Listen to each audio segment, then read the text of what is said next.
You are beautiful. What would you do if the man you were falling for destroyed your family and he had absolutely no idea who you really were? That's the impossible position Serena Hartley found herself in the moment she walked through the glass doors of Harrison Global Enterprises, her heart pounding with equal parts fury and determination, knowing that every smile she offered, every coffee she brought, every late night she spent organizing his calendar was bringing her one step closer to either justice or complete destruction. Grant Harrison didn't believe in fate, coincidence, or second chances. He believed in numbers, strategies, and the cold satisfaction of a quarterly report that exceeded projections. At 38, he'd built an empire from the ashes of his father's failed real estate ventures, transforming Harrison Global into a multinational conglomerate that made billion-dollar deals before most people finished their morning coffee. His reputation was legendary, his personal life non-existent, and his heart, according to every business publication that profiled him, was apparently constructed from the same reinforced steel that framed his office tower. He'd been married once, briefly, to a woman who realized too late that loving Grant Harrison meant competing with an entity that demanded everything and apologized for nothing. The divorce had been swift, expensive, and entirely his fault, though he'd never admitted that to anyone except himself during the rare moments he allowed introspection to interrupt his relentless forward momentum. Which is why, when his executive assistant of 7 years announced her retirement to move to Portugal with her wife, Grant experienced something uncomfortably close to panic. Margaret had been the invisible architecture holding his professional life together, anticipating his needs before he articulated them, managing crises with the calm efficiency of a bomb disposal expert, and somehow making him seem almost human to the people who worked for him. Replacing her felt impossible, yet here he was, on a Monday morning, preparing to interview candidates who would inevitably disappoint him. Serena Hartley was the 9th interview of the day, and Grant was already exhausted by the parade of overqualified candidates who were either intimidated by his reputation or clearly angling for a stepping stone to something better. When she walked into his office at precisely 2:15, he barely glanced up from the resume Margaret had placed on his desk, his mind already composing the polite rejection he'd deliver in approximately 8 minutes. "Mr. Harrison," she said, her voice carrying a warmth that seemed entirely inappropriate for a corporate interview, yet somehow immediately captured his full attention. "Thank you for seeing me." He looked up then, really looked, and felt something shift in the carefully controlled atmosphere of his day. She was younger than he'd expected, perhaps 27 or 28. With dark hair pulled back in a style that was professional without being severe, and eyes that were an unusual shade of amber that seemed to assess him with the same calculating intensity he typically reserved for merger negotiations. She wore a navy suit that was elegant without being expensive, and she carried herself with a confidence that suggested she'd already decided she deserved this position and was simply here to confirm that he understood that fact. "Ms. Hartley," he said, gesturing to the chair across from his desk, "your resume is impressive. 3 years at Meridian Consulting, 2 years at the Barrett Foundation. Excellent references. Why are you interested in this position?" It was a standard question, one he'd asked 8 times already today, and he'd received 8 variations of the same calculated response about career growth and the prestige of working for Harrison Global.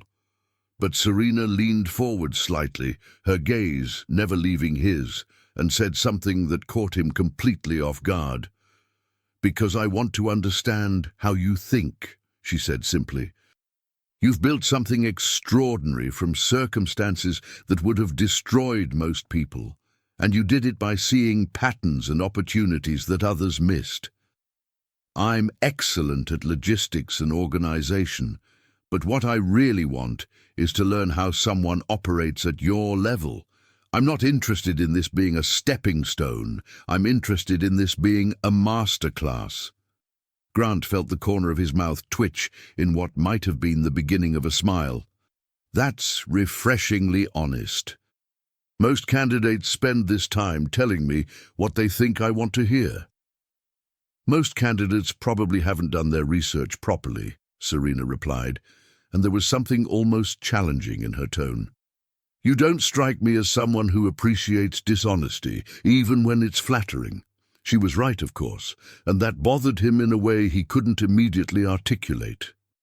He spent the next 40 minutes asking increasingly complex questions about crisis management, confidentiality, and her ability to function in an environment where priorities shifted constantly and perfection was the baseline expectation. She answered each question with a combination of specific examples from her previous positions and an analytical framework that demonstrated she understood not just the mechanics of the role, but the psychology behind it. When she left his office an hour later, Grant sat in the silence she'd left behind and realized two things simultaneously. First, he was going to hire her because she was objectively the best candidate he'd interviewed and possibly the only person who might actually be capable of replacing Margaret. Second, he was attracted to her in a way that was entirely inappropriate and potentially disastrous, and he would need to maintain absolutely professional boundaries to ensure that his personal response to her presence didn't compromise what could be an excellent working relationship.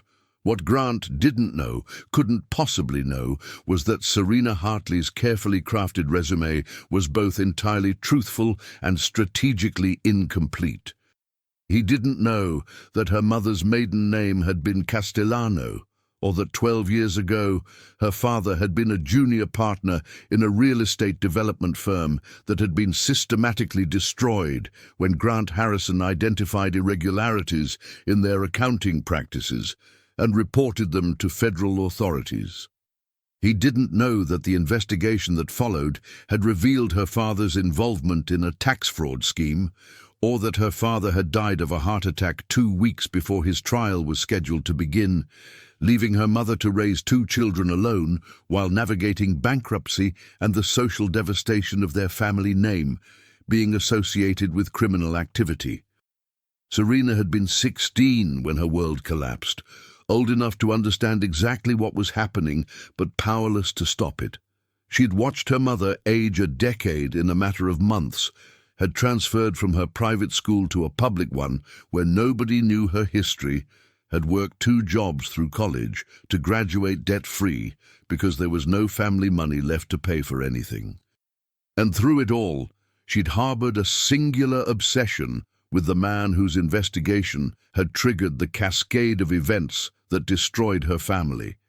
She'd spent years researching Grant Harrison, understanding his business philosophy, tracking his career trajectory, and ultimately recognizing that her father had been guilty of exactly what Harrison's investigation revealed. That knowledge didn't make her hate him less. If anything, it complicated her feelings into something darker and more consuming, because she couldn't simply cast him as a villain when he'd technically been exposing actual crimes.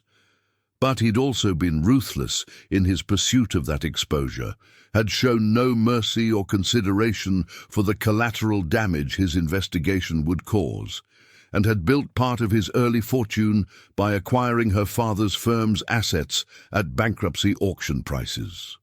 So she'd planned, meticulously and patiently, building the exact resume that would make her an attractive candidate for his assistant position, cultivating references who had no connection to her previous life and waiting for the perfect opportunity. When she'd learned that Margaret was retiring, she'd known this was her moment. She just hadn't expected him to be quite so magnetic in person, or for her body to respond to his proximity with a heat that had nothing to do with revenge and everything to do with the dangerous chemistry she'd felt the moment their eyes met. Serena started at Harrison Global on a Wednesday, and by Friday she'd reorganized Grant's entire scheduling system, resolved a calendar conflict that had been causing tension between his legal and acquisitions teams, and somehow convinced his notoriously difficult chief financial officer to actually attend meetings on time, by the simple expedient of understanding that the man responded better to data-driven reminders than authoritative demands.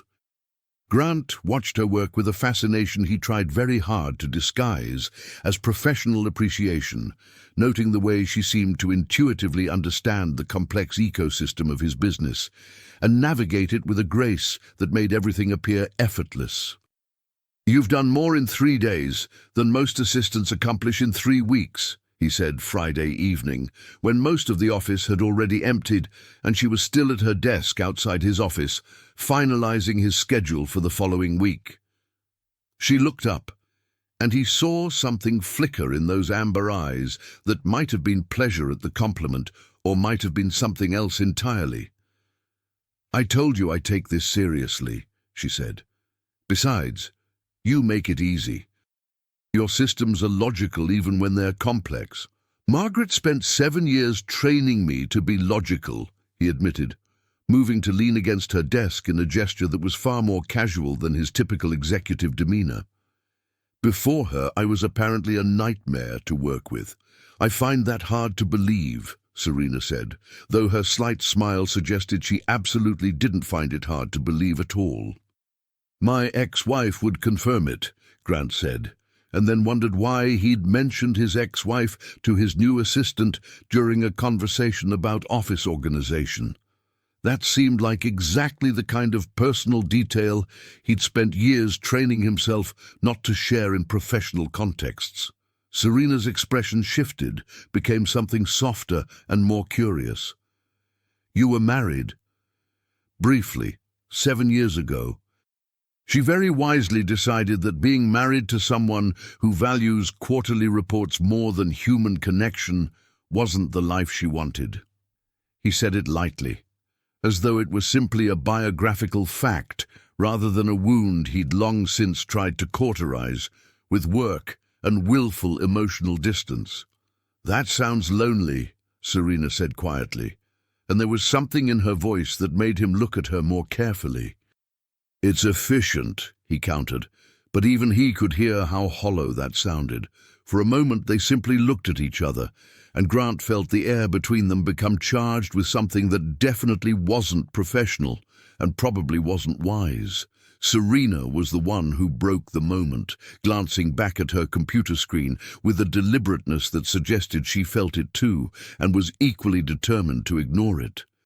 "Your schedule is ready for Monday," she said, her tone shifting back to business. "I've also compiled the briefing materials for your meeting with the Singapore investors and flagged 3 items in your email that require responses before end of business Asia time."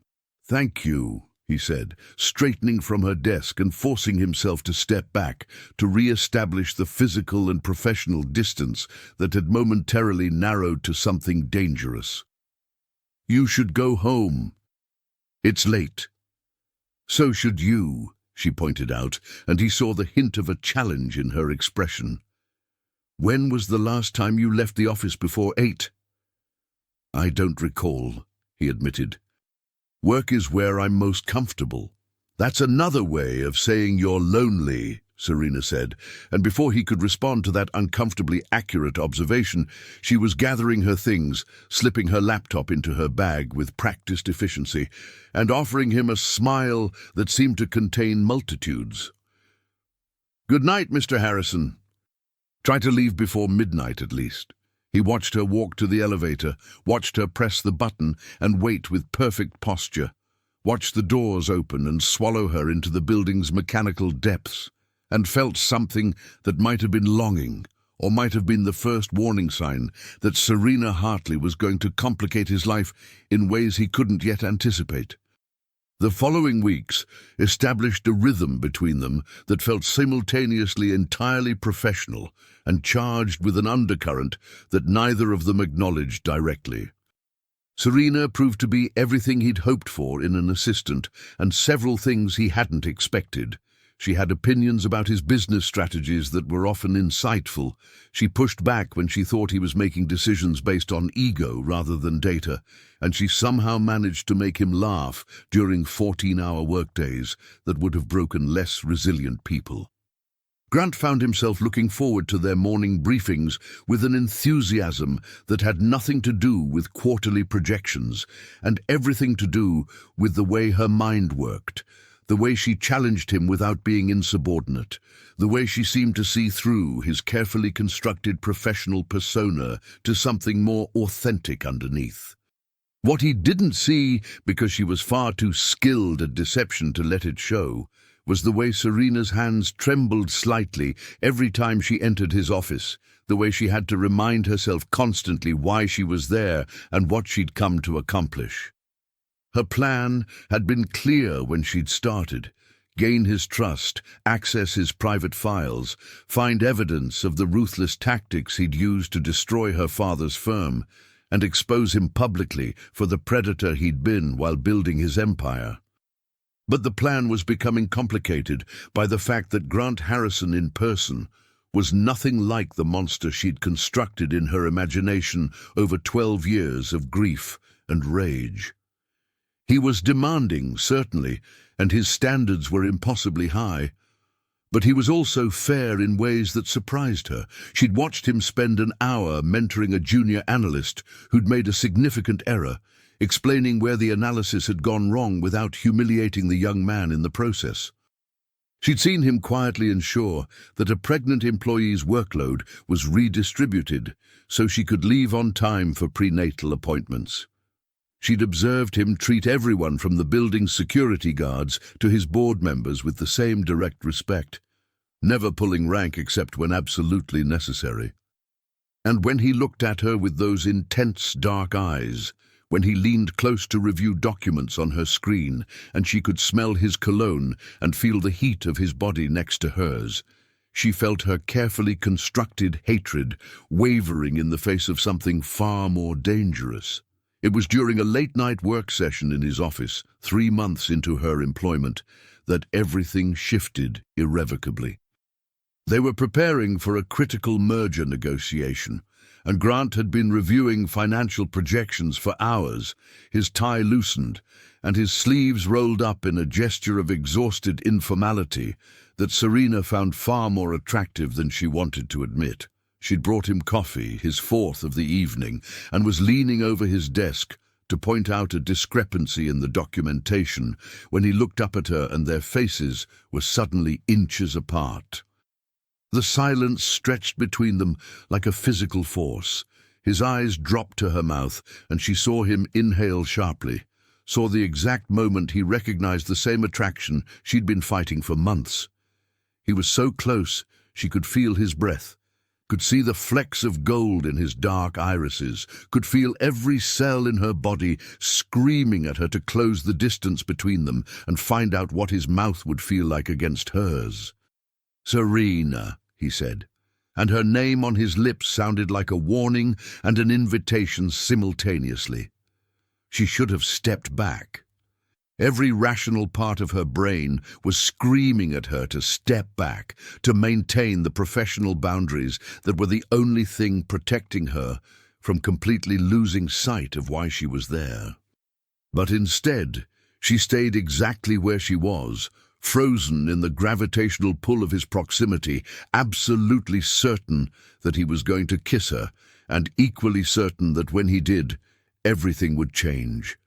He leaned in, his hand coming up to her waist in a gesture that was both tentative and possessive, and she closed her eyes, waiting for the moment when his lips would meet hers, and she would have to decide whether to betray her mission or betray her body's desperate response to him. The intercom on his desk buzzed with jarring suddenness, shattering the moment like glass. Grant's head of legal security was calling about an urgent situation with the merger documents that required immediate attention. The spell broken, Serena stepped back quickly, her heart hammering and her mind racing with the implications of what had almost happened. "I should go," she said, gathering the papers scattered across his desk with hands that shook slightly. "It's late." "Serena, wait," he started, but she was already moving toward the door, desperate to escape before she did something catastrophically stupid. "We can discuss the projections tomorrow," she said without looking back, and then she was in the hallway, in the elevator, in the cool night air outside the building, finally allowing herself to acknowledge that she was in serious trouble. Because somewhere between planning his destruction and learning who he actually was, she'd done the unthinkable. She'd started falling for Grant Harrison, the man who'd destroyed her family, and she had absolutely no idea what to do about it. The next morning, Grant was in his office before sunrise, trying to process what had nearly happened with Serena and what it meant for their working relationship.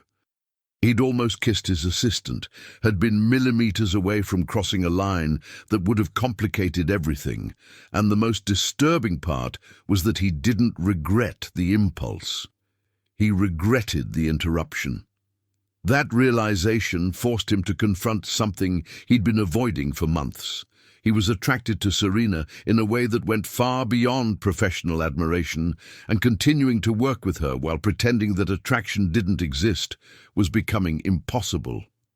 When she arrived at 8 o'clock, she was perfectly professional, offering him his morning briefing with the same efficiency she'd demonstrated every day for the past 3 months. But something had changed in the air between them, an awareness that made every interaction feel charged with possibility and danger. "We need to talk about last night," Grant said, after she'd finished reviewing his schedule. Serena met his gaze directly, and he saw something complicated in her expression: fear, desire, and something else he couldn't quite identify. "We almost made a mistake," she said carefully. "It won't happen again." "What if I don't think it would have been a mistake?" he asked, rising from his desk and moving around it to stand closer to her, not touching but near enough that she had to look up slightly to maintain eye contact. "Mr. Harrison," she began, but he interrupted her. "Grant," he said. "When it's just us, please call me Grant." He saw her throat work as she swallowed, saw the conflict playing out in those remarkable amber eyes. "This is a bad idea," she whispered, but she didn't step away. "Probably," he agreed, and then he did what he'd been wanting to do for months. He reached up and traced his thumb along her jawline, a touch so gentle it was barely there, but he felt her shiver in response. "But I haven't been able to stop thinking about you, Serena. I haven't been able to stop wanting to know what would have happened if we hadn't been interrupted." For a heartbeat, he thought she might close the distance between them, might answer his confession with one of her own, but instead she stepped back, carefully and deliberately, putting physical space between them that felt like miles. "I can't do this," she said, and there was genuine anguish in her voice. "You don't know who I really am." Before he could ask her what that meant, his office door opened and his chief operating officer entered with the morning's crisis, and the moment dissolved into business, as it always did. But her words haunted him for the rest of the day, echoing with implications he couldn't decipher. What had she meant? He didn't know who she really was. Serena spent the afternoon in a state of carefully controlled panic, knowing she'd revealed too much and not enough simultaneously. She'd been so close to telling him everything, who her father had been, why she'd really taken this position, and how completely her plans for revenge had been derailed by the inconvenient reality of who he actually was versus who she'd needed him to be. But cowardice or self-preservation had stopped her, and now she was trapped in a limbo of her own creation, unable to move forward with her original plan and unwilling to abandon it entirely without understanding the truth of what had happened 12 years ago.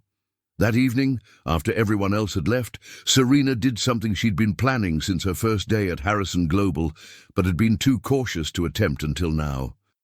She bypassed the security encryption on Grant's legacy servers, using a master key she had covertly duplicated from Margaret's restricted credentials, and began searching for sealed forensic records from the investigation that had destroyed her father's firm.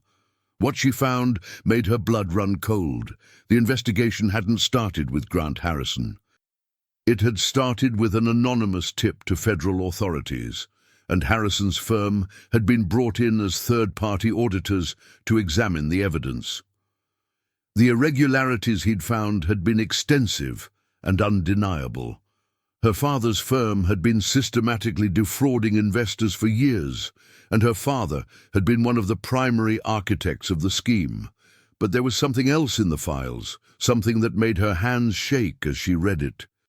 Grant had recommended leniency for the junior partners who'd been pressured into participating, had argued that they were victims of the senior partners' coercion rather than willing participants. Her father hadn't been among those recommended for leniency, because the evidence showed he'd been actively recruiting others into the fraud. But there was a note buried in Grant's personal correspondence from that time, a message to his own attorney. In it, he'd written about the human cost of exposure, about the families that would be destroyed by the truth coming out, and about whether doing the right thing legally was always the same as doing the right thing morally. He'd ultimately decided that protecting the defrauded investors outweighed protecting the families of the guilty. But the note revealed that he'd struggled with that decision, that he'd understood the collateral damage his investigation would cause. Serena sat in the dark office, staring at the screen, and felt 12 years of carefully nurtured hatred crumbling under the weight of a more complicated truth. Her father had been guilty, Grant had been thorough but not malicious, and she'd built her entire adult life around avenging a man who'd been exactly what the investigation had claimed he was, a criminal who'd chosen his own greed over the well-being of his family and his victims. She was still sitting there when Grant returned to the office at 10 p.m., having forgotten documents he needed for an early morning meeting. He found her at her desk in the darkened office, her face illuminated by her computer screen, and something in her expression alarmed him immediately. "Serena, what's wrong?" he asked, moving to her side with concern evident in every line of his body. She looked up at him, and he saw tears on her face that she hadn't bothered to wipe away. "My father was Cyrus Castellano," she said quietly, and watched his expression shift from confusion to shocked recognition. Grant felt the world tilt slightly as the pieces fell into place with devastating clarity.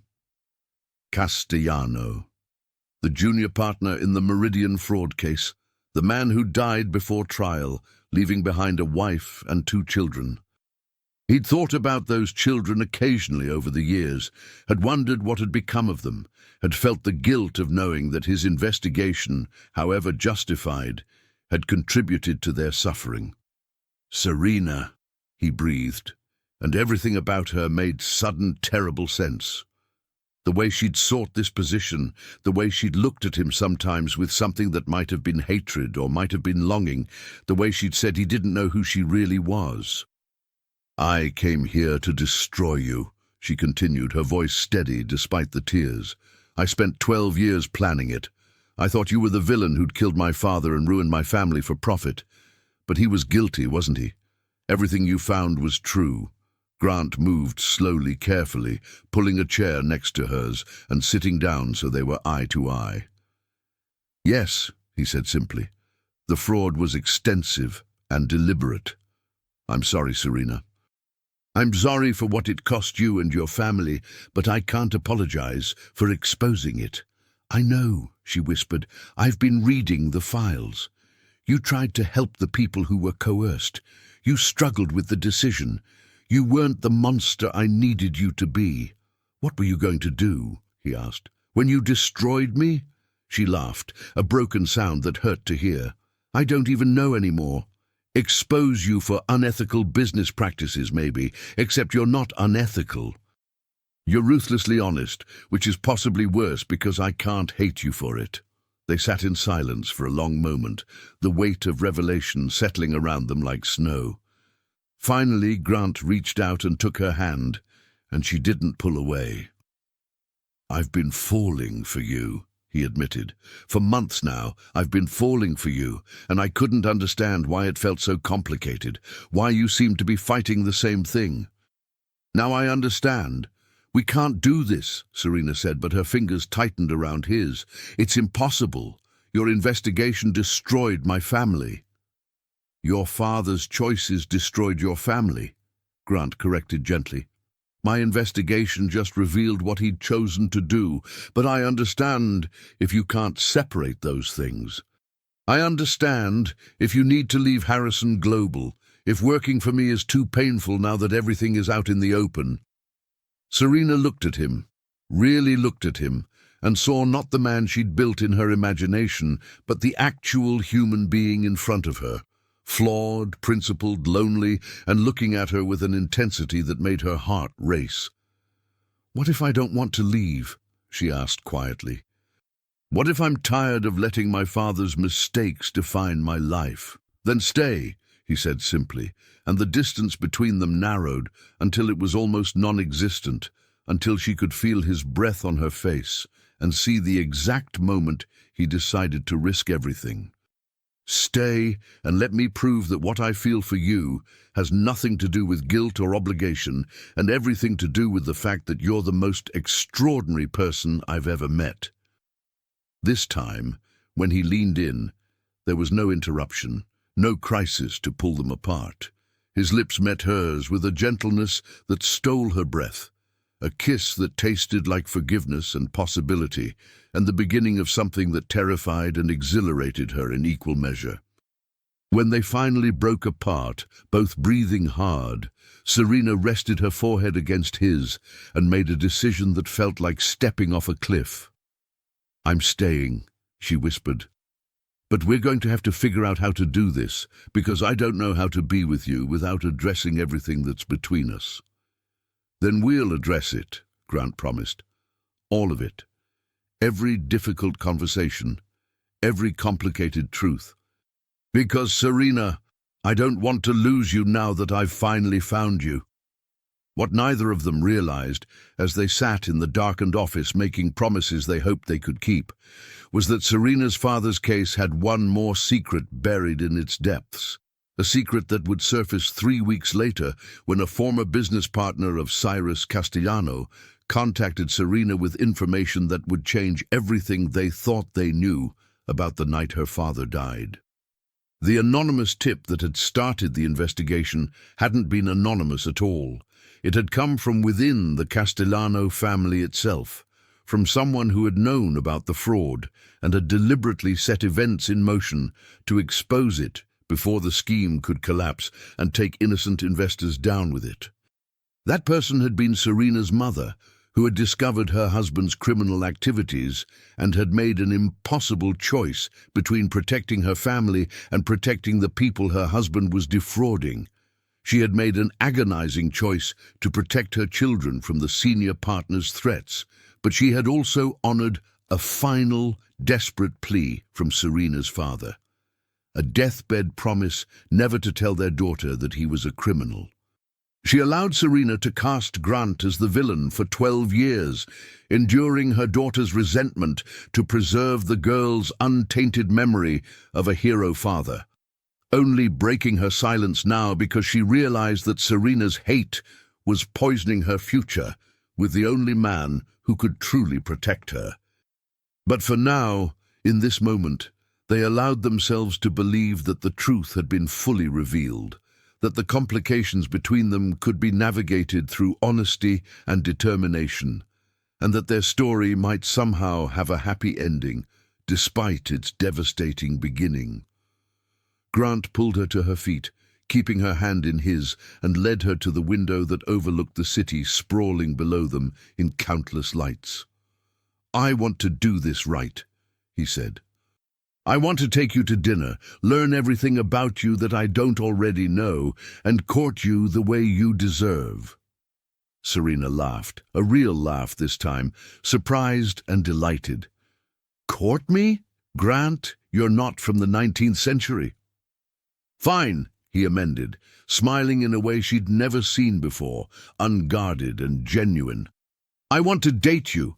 I want to take you places and make you happy and see if what's between us can survive outside this office." "I'd like that," she admitted. "Though we're going to have to tell HR, and it's going to be complicated." "Everything worth having is complicated," he countered, and pulled her closer until their bodies aligned and she could feel his heart beating against her chest. "I've spent years avoiding complications, avoiding anything that might disrupt my perfectly ordered life. But you walked in here and disrupted everything, and I've never been more grateful for chaos in my life." Their second kiss was less gentle, more urgent, months of suppressed attraction finally finding expression. When they finally broke apart, both dazed and disheveled, Serena realized that she'd crossed a line she could never uncross. Whatever happened next, whatever other secrets surfaced, she'd chosen Grant Harrison over the hatred she'd carried for 12 years, and that choice would define everything that followed. The following morning, Grant woke in his penthouse apartment with a lightness he hadn't experienced in years. For the first time in recent memory, his first thought wasn't about work or obligations or the next crisis demanding his attention. Instead, he thought about Serena, the way she'd felt in his arms, the sound of her laughter when he'd used the word caught, the vulnerability in her eyes when she'd confessed who she really was and why she'd come into his life. He'd faced down hostile corporate takeovers and navigated complex international negotiations, but nothing had prepared him for the terrifying exhilaration of opening his heart to someone who had every reason to hate him and had chosen something different instead. Serena, in her modest apartment across the city, was experiencing a very different morning. She'd barely slept, her mind cycling through the implications of what she'd done. She'd abandoned her mission, had fallen for the man she'd spent over a decade blaming for her family's destruction, and had discovered that the simple narrative of villain and victim she'd constructed was far more complicated than she'd ever imagined.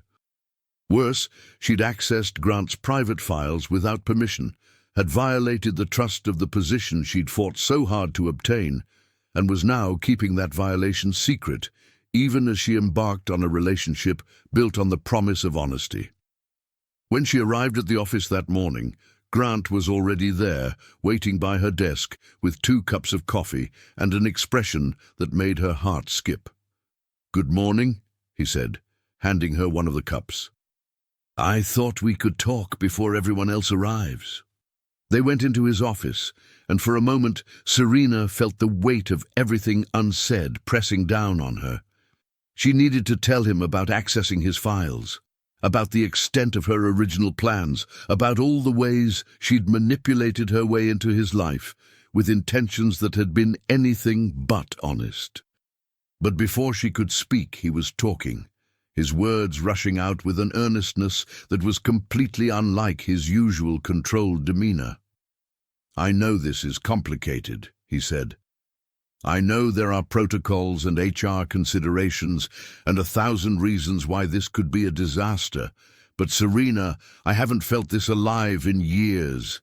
You make me want to be better, to be more than just the work I do. I want to try this, really try, if you're willing to take the risk with me." How could she confess her deceptions in the face of such honest vulnerability? How could she burden this fragile new thing between them with more revelations when they were both still processing the enormity of what they'd already shared? So instead, she made another choice that she would later recognize as the beginning of a pattern, a habit of protecting him from truths that might hurt them both. "I want to try too," she said, and meant it with every fiber of her being, even as the weight of her unspoken secrets settled more heavily on her shoulders. The next 3 weeks were a study in contradiction. Professionally, they were a formidable team. Serena's organizational brilliance combined with Grant's strategic vision produced results that impressed even his most skeptical board members. The merger they'd been preparing for was not only successful, but exceeded all projections, securing Harrison Global's position in 3 new international markets. Personally, they were navigating the delicate dance of a new relationship, complicated by power dynamics, shared history, and the constant scrutiny of an office full of people who were intensely curious about the sudden shift in their boss's demeanor. Grant was happier than anyone could remember seeing him. He left the office at reasonable hours to take Serena to dinner at restaurants she'd never dreamed of affording. He laughed more, smiled more, and even his most demanding employees noticed that his criticism had become more constructive and less crushing. He introduced her to his small circle of friends, other driven professionals who'd sacrificed personal lives for career success, and watched with pride as she charmed them with her intelligence and wit. He was, for perhaps the first time in his adult life, allowing himself to hope that he might actually build something lasting with another person. Serena was caught between joy and dread. Every moment with Grant revealed new layers of the man beneath the corporate titan. His unexpected sense of humor, his genuine interest in her thoughts and opinions, the way he listened to her with complete attention as though she were the only person in the world. She learned that he donated anonymously to educational charities for underprivileged children, that he'd quietly funded college scholarships for the children of his employees, that beneath his ruthless business exterior was a man who genuinely cared about making the world better in whatever ways he could, and each new revelation made the weight of her deceptions feel heavier, made her more certain that when the truth finally came out, as it inevitably would, the damage would be catastrophic. The reckoning came on a Thursday evening, 3 weeks and 2 days after their first kiss, in the form of an email from an address Serena didn't recognize. The subject line read simply, "Your father's case, what you don't know." Her hand shook as she opened it on her personal laptop in Grant's apartment, where she'd been staying increasingly frequently, surrounded by the trappings of his wealth and success, while nursing her growing guilt. The email was from Patricia Morrison, who identified herself as Cyrus Castellanos' former executive assistant. She'd seen Serena's name mentioned in a business publication profile of Grant Harrison and had recognized it immediately. She had information, she wrote, that would change Serena's understanding of everything that had happened 12 years ago. Could they meet? Serena stared at the screen, her heart pounding. Grant was in the kitchen, preparing dinner with an enthusiasm that would have been endearing if she weren't currently spiraling into panic. She should tell him about the email immediately, should share this new development in the story that connected them. But something held her back. The same instinct for self-preservation that had kept her from confessing about accessing his files, the same fear that too much truth too quickly would shatter the fragile happiness they'd built. "Everything okay?" Grant asked, coming into the living room with 2 glasses of wine. Serena closed her laptop with a casualness she didn't feel.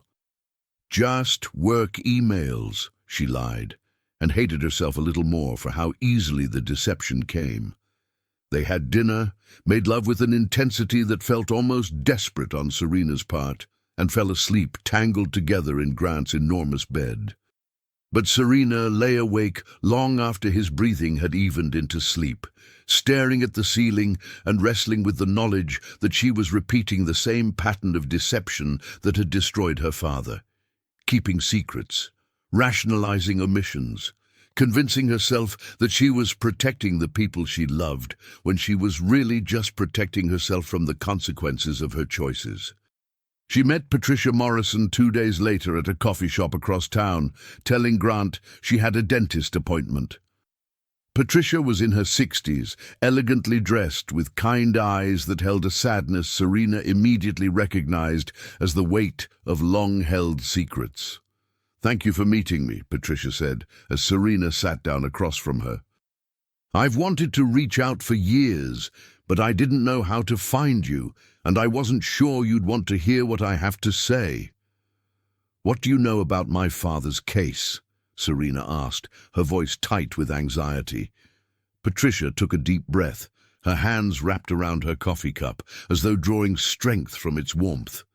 "I know that your father wasn't the mastermind of the fraud scheme. He was involved, yes, but he was being coerced by the senior partners who threatened to expose some personal financial troubles he'd been having if he didn't participate. I know because he told me, because he was terrified and didn't know what to do." Serena felt something cold settle in her stomach. Why didn't he go to the authorities?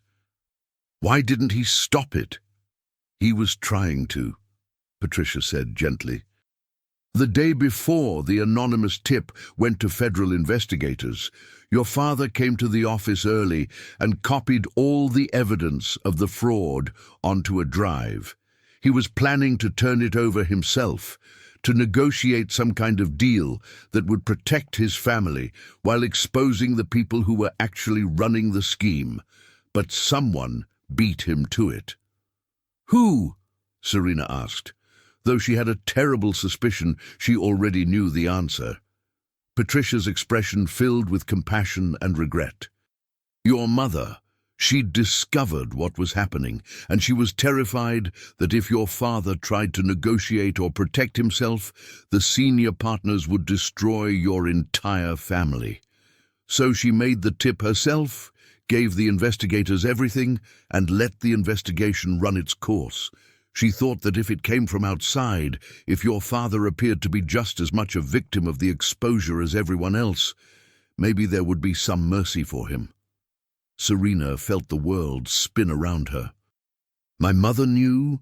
My mother was the one who—" "She was trying to protect all of you," Patricia interrupted gently. "She knew your father was in over his head, and she made an impossible choice. She's carried that guilt for 12 years, Serena. She's never told anyone, never defended herself against your anger, because she thought it was better for you to blame her for not supporting your father than to know the truth." The coffee shop seemed to recede around Serena as the implications crashed over her in waves. Her mother, who she'd barely spoken to in years, who she'd resented for not fighting harder for their family, who she'd judged as weak and complicit, had actually been the one who'd made the hardest choice of all. And Serena had spent 12 years punishing the wrong people, hating Grant for doing his job, resenting her mother for doing what she thought was right, and building her entire identity around a narrative that was fundamentally false.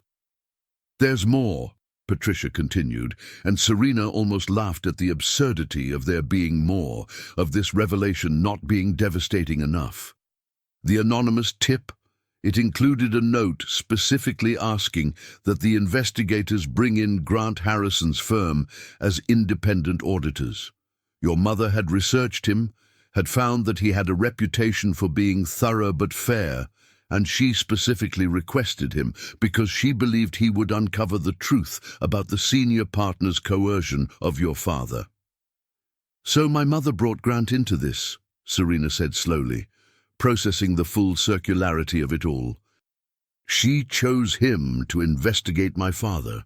She chose him because she believed he would find the truth, all of it, and that truth would show that your father was a victim as well as a participant," Patricia corrected. "She had no way of knowing your father would die before that nuance could come out in trial. No way of knowing that his death would freeze him forever as simply one of the criminals involved in the fraud." Serena sat in stunned silence, her entire understanding of the past 12 years crumbling like sand. Every choice she'd made, every plan she'd constructed, every moment of hatred and determination had been built on incomplete information and adolescent certainty. Her father had been guilty but coerced. Her mother had been brave rather than weak, and Grant had been exactly what her mother had hoped, fair and thorough, trying to find the complete truth, even as the investigation spiraled beyond anyone's control. "Why are you telling me this now?" Serena asked finally. Patricia reached across the table and took Serena's hand. "Because I've watched you build a life around avenging your father, and I couldn't let you keep making choices based on a story that isn't true. Your mother made me promise not to tell you while your father was alive. And after he died, she made me promise not to tell you until you were old enough to understand. But then years kept passing, and she kept saying you weren't ready, and I realized she was never going to tell you herself because she'd rather have you hate her than burden you with the truth. So I'm telling you now, and what you do with this information is up to you." Serena left the coffee shop in a daze, her phone buzzing with messages from Grant that she couldn't bring herself to answer. She walked for hours through the city, processing and reprocessing everything she'd learned, understanding with growing horror that she'd built a relationship with Grant on the foundation of lies and misconceptions that were even more extensive than she'd realized. She'd planned his destruction based on a false narrative, had manipulated her way into his life with intentions that were fundamentally unjust, and was now keeping from him both her original deceptions and this new information that recontextualized everything. By the time she finally returned to Grant's apartment that evening, she'd made a decision. She was going to tell him everything, the files she'd accessed, the deceptions she'd employed to get hired, the emails with Patricia, and all the complicated truths about her parents' roles in the investigation.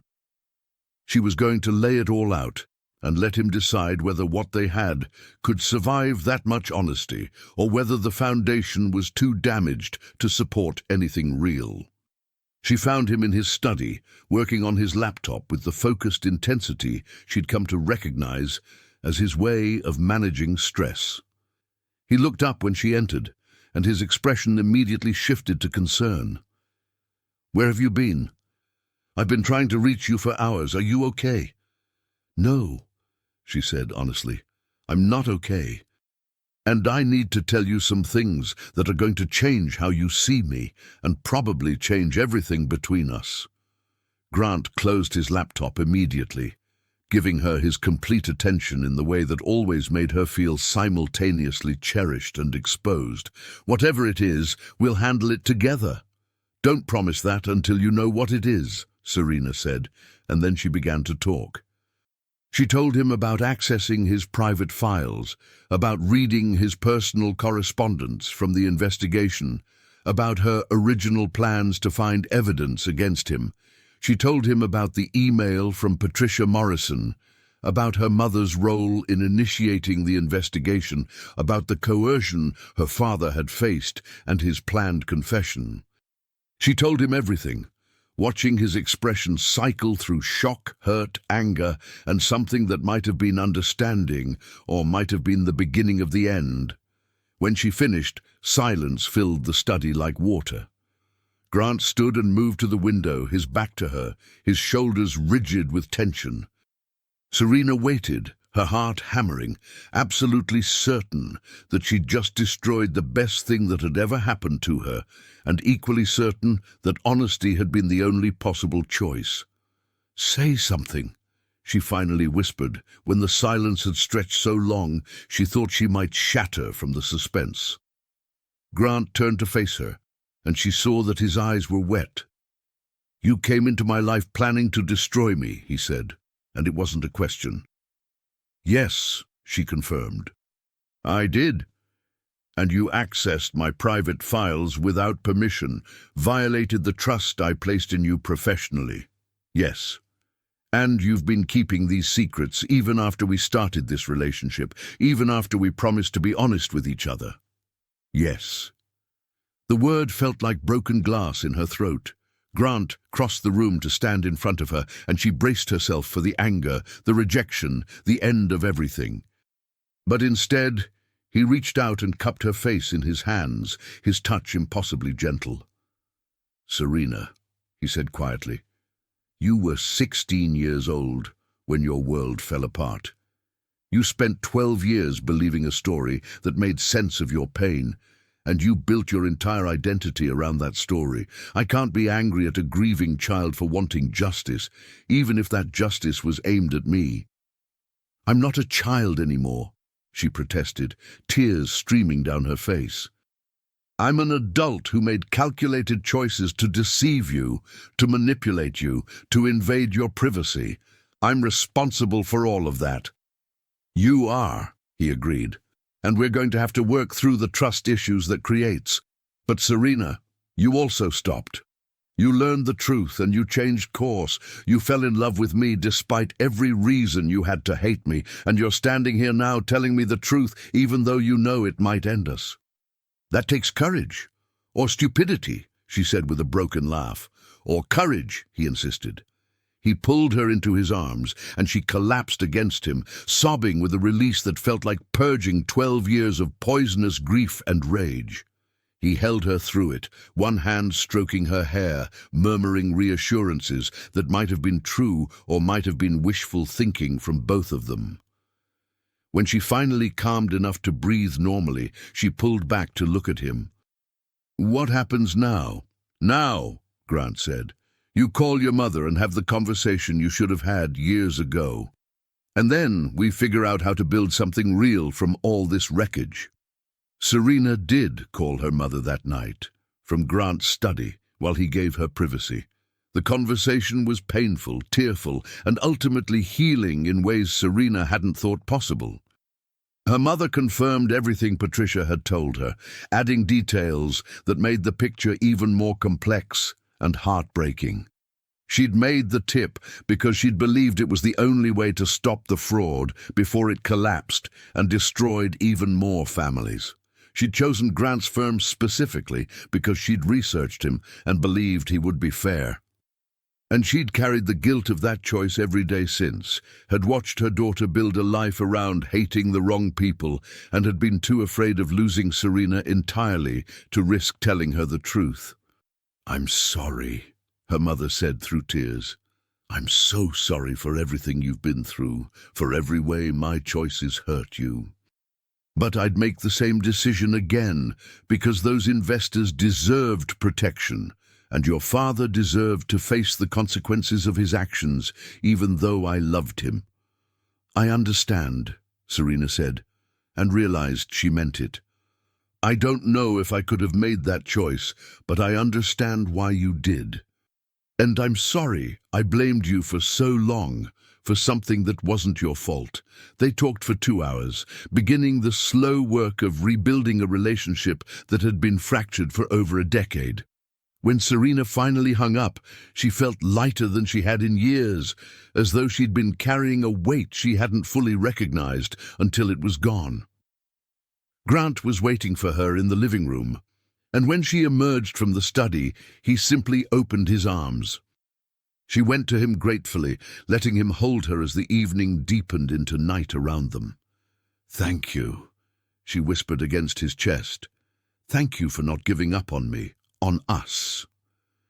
"Serena," he said, tilting her face up to look at him, "I spent 7 years in a marriage where we gave up on each other the moment things got difficult. I'm not making that mistake again. This is hard, and it's going to stay hard for a while, but I believe we can work through it if we're both committed to trying." "I am," she promised. "I'm committed to building something real with you, to earning back the trust I violated, to being the partner you deserve." Their kiss was different this time, not charged with forbidden attraction or desperate with new love, but steady and grounding, a promise made physical. When they finally pulled apart, Serena felt something shift inside her, a fundamental reorientation toward the future instead of the past. The next morning, Serena drafted her resignation from Harrison Global. It wasn't what Grant wanted, but she insisted it was necessary. She needed to rebuild their relationship on a foundation that wasn't complicated by professional power dynamics and the constant reminder of how they'd started.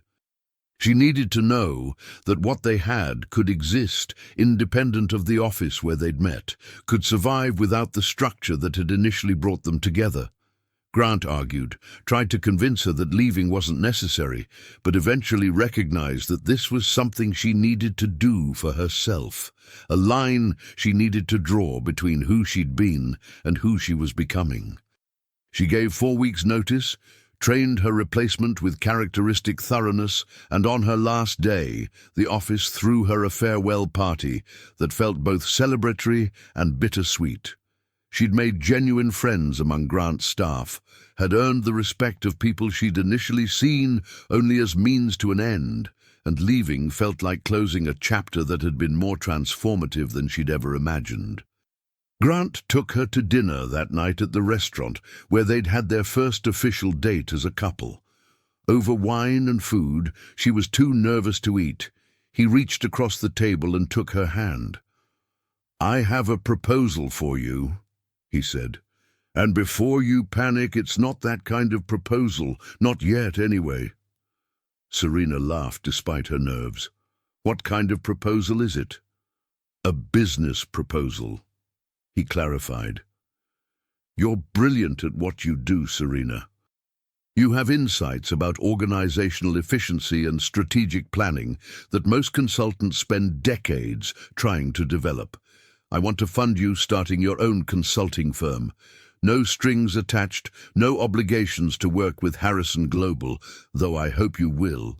Just a chance for you to build something of your own, to step fully into your own power without anyone, including me, having authority over you." Serena stared at him, shocked. "Grant, I can't accept that. It's too much, and it would make me dependent on you in a different way." "It's not a gift," he interrupted. "It's an investment with standard terms and expectations of return. I believe you'll build something extraordinary, and I want to be part of that from the beginning. But if it makes you uncomfortable, we can structure it through a venture capital firm, keep it completely professional and arm's length." She thought about it, turning the idea over in her mind from every angle. Part of her wanted to reject it out of principle, to prove she could build something entirely on her own, without any connection to Grant or his resources. But another part of her, the practical strategist who'd always been able to separate emotion from opportunity, recognized that this could actually be the clean break she needed, a chance to establish her own professional identity while still being connected to Grant personally. "Let me think about it," she said finally. "Let me put together a business plan and some projections, and we can discuss it as a real business proposition rather than a gesture." Grant smiled. "I wouldn't expect anything less from you." Over the following months, Serena did exactly that.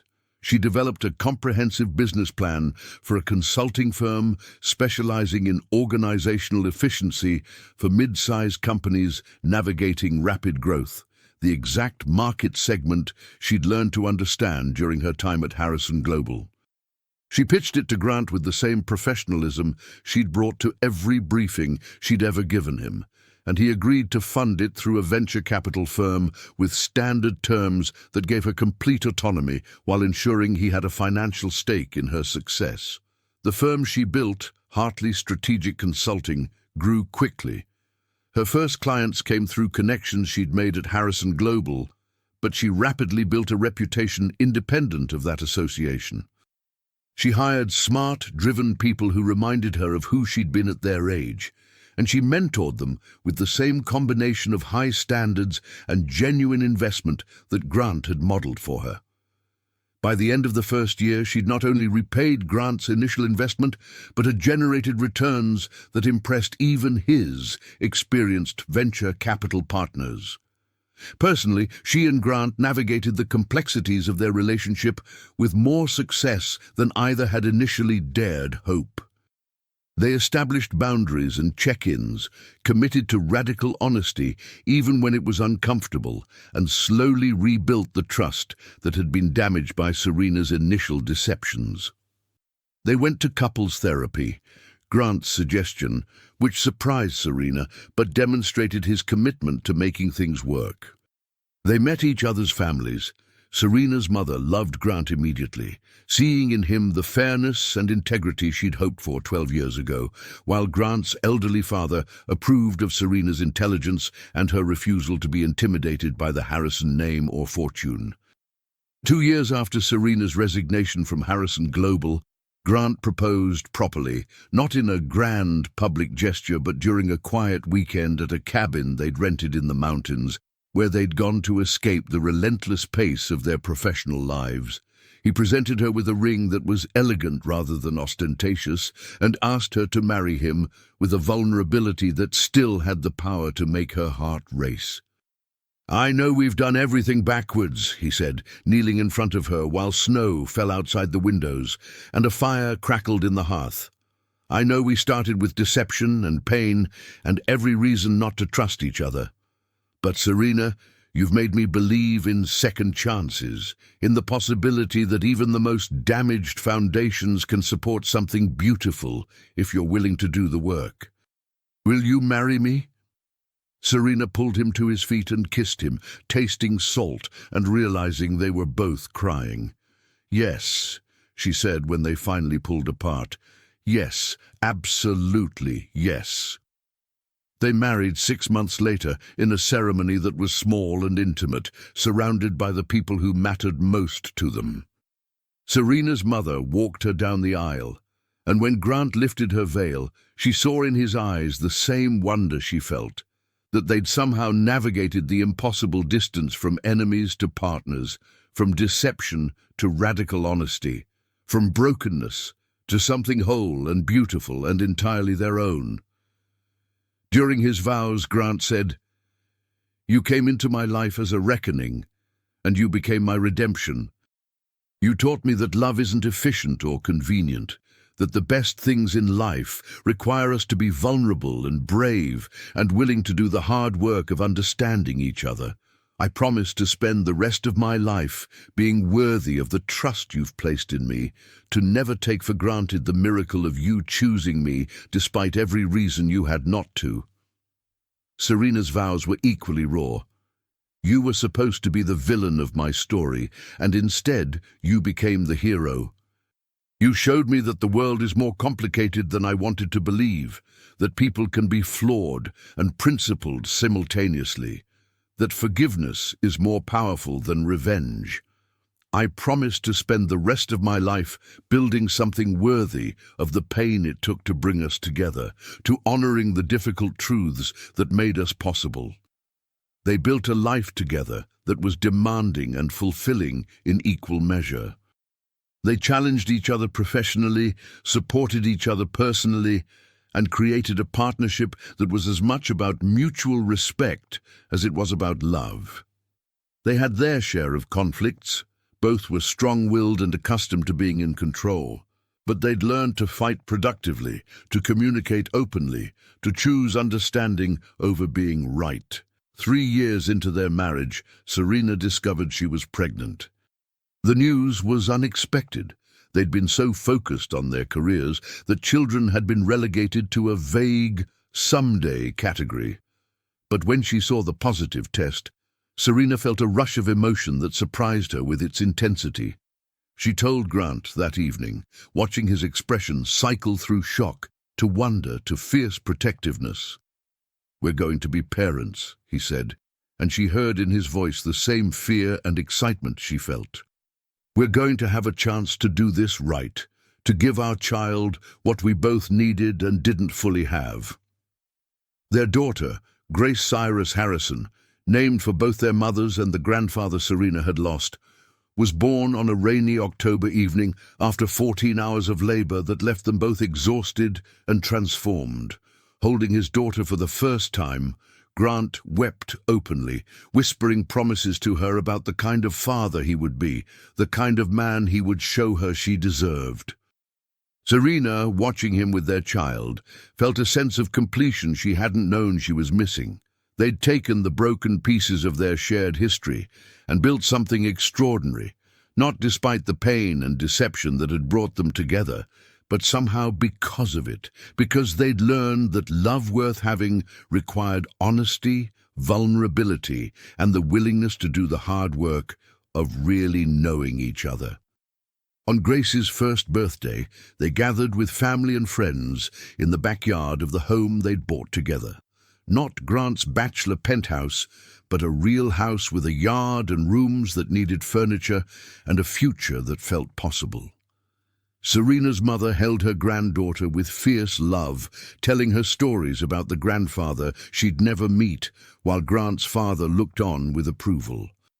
Patricia Morrison was there too, welcomed into the extended family as the keeper of truths that had ultimately set them all free.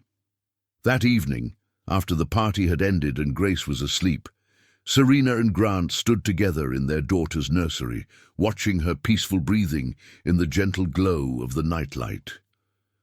"Do you ever regret it?" Grant asked quietly. "If you could go back to that first interview, knowing everything that would happen, would you still walk through my door?" Serena thought about 16-year-old her, consumed with grief and rage and certainty. She thought about the years of planning, the hatred that had defined her early adulthood, the revenge she'd sought so single-mindedly. And then she thought about everything she'd gained by letting go of that narrative. The love, the partnership, the family, the understanding that people and situations were far more complicated than her adolescent certainty had allowed. "I would walk through that door," she said finally, "but I'd walk through it differently. I'd walk through it hoping for truth instead of revenge, understanding instead of destruction. Though maybe I needed to walk through it the way I did to get here, to learn what I needed to learn." "I think about your father sometimes," Grant admitted. "I think about the man he might have been, if he'd had the courage to turn himself in before your mother made that choice for him. I think about whether things could have been different." "Me too," Serena said. "But I've learned to hold multiple truths simultaneously, that he was a victim and a perpetrator, that he loved us and failed us, that his death was tragic and also a consequence of choices he made. Life is too complicated for simple stories." Grant pulled her closer, and they stood together in the gentle darkness. Parents now to a child who would grow up knowing that her family history was complicated, but also knowing that complexity didn't preclude love, that mistakes could be survived, that honesty was harder and more valuable than comfortable lies. "I love you," he said into her hair. "I love you for who you were when we met, for who you became, for who you're still becoming." "I love you too," she replied, and felt the truth of it settle over her like grace. Unearned, perhaps. Unexpected, certainly, but real nonetheless, and worth every difficult step it had taken to get here. Now make sure you like this video to help it reach others who love dramatic romance. Drop a comment telling me what you think about Serena and Grant's journey from enemies to soulmates, and subscribe to the channel so you never miss stories about love that conquers even the most impossible obstacles. Because sometimes the person who was supposed to destroy you ends up saving you instead.